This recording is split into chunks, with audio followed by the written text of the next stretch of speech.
Abu Lahab sendiri nyo yang sering terjadi dan nyo menjadi bahak pukul satu kejadian yang kontroversi dari zaman ke zaman.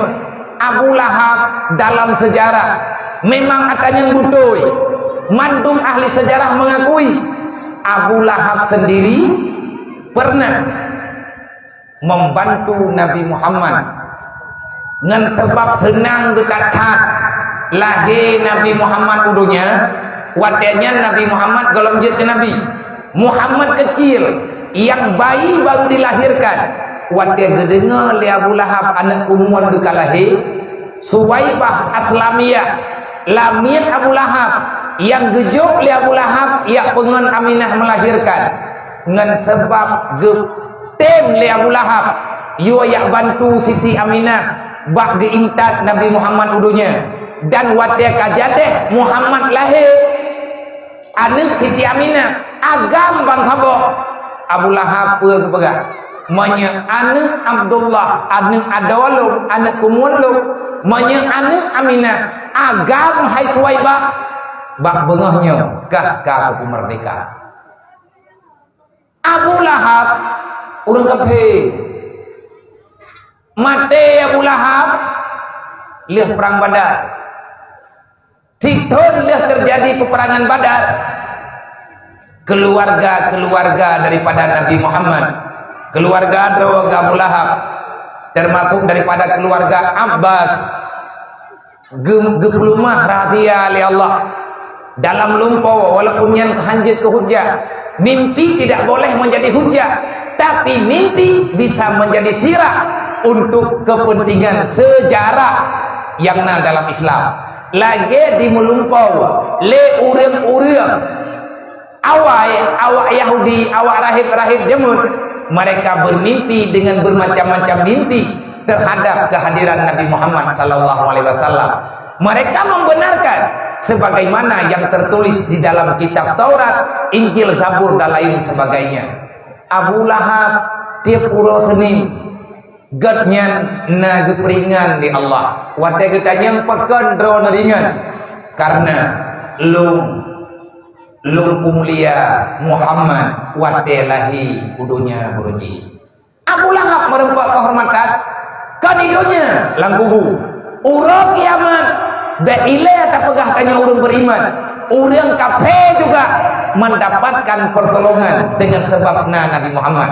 Allah getem buka persidangan, getem buka mahkamah, urang kamu wewet lang-lang padang masyar hana keputusan ule dalam harapan urang hae wewet le kamu ilang nyata mandum manusia jahban Nabi Adam ya laki bantu bumurempok dengan Allah ya pegah yo buka persidangan gede bek jerat kamu nyo wahai Adam dijawab oleh Nabi Adam bek pegah balu lung masalah bro lung kolom selesai putra masalah bro lung jamunna bermasalah dengan Allah wadelung yang dalam surga lung tengah memikir masalah bro ke balong selesai malay lung yang merubah dengan Allah gejah lain lain pihak gejah bak Nabi Nuh yang po kapai Bakra Betra yang kepegah Betra Nabi Nuh gejah bak Nabi Nuh urang rame-rame gejah bak Nabi Nuh gejah laki perlindungan ke buka putra gejah oleh Nabi Nuh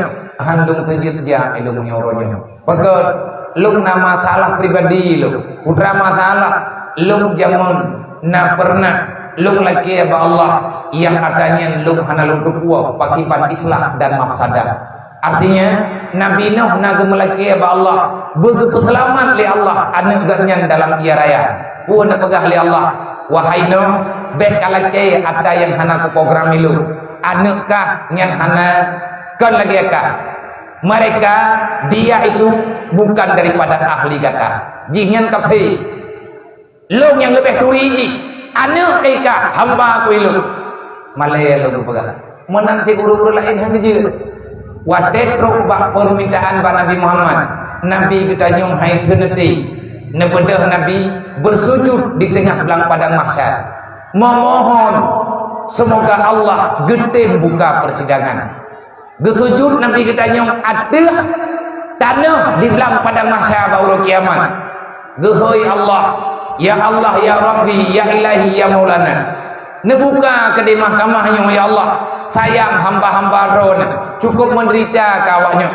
Aku bersujud di hadapanmu, ya Allah. Aku memohon demi mereka. Nebuka, ya Allah. Putra nekun ya Allah Ta'ala.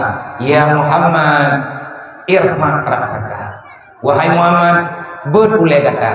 Li'anna hadzal yaum la yauma sujud. Uronyo Muhammad kan uro untuk bersujud. Sujud kali hidupnya beruji. Nyo uronyo Muhammad hana lu perintah kata untuk bersujud. Najawab Nabi kitanya, butuh ya Allah. Drone hana perintah lu untuk bersujud. Tetapi nyo inisiatif lu sendiri ya Allah. Aku bersujud selayaknya. Aku ini hambamu bersujud di hadapanmu ya Allah. Nekumah lu ya Allah. Lu lagi izin badrone nebuka ke di mahkamahnya. Pun jawab oleh Allah, meyakan kata yang mereka Muhammad, hana lu buka ile. Kafe Fir'aun, Namrud, kafe lain, wadek aja deh kebuka persidangan di Allah, merasa bergembira. Putra bergembira, hikat ileka merdeka karena keputusan yang bahwa Allah kebuka persidangan. Walaupun setelah mereka disidangkan, akhirnya mereka akan berada dalam neraka. Na'udzubillah min dzalik.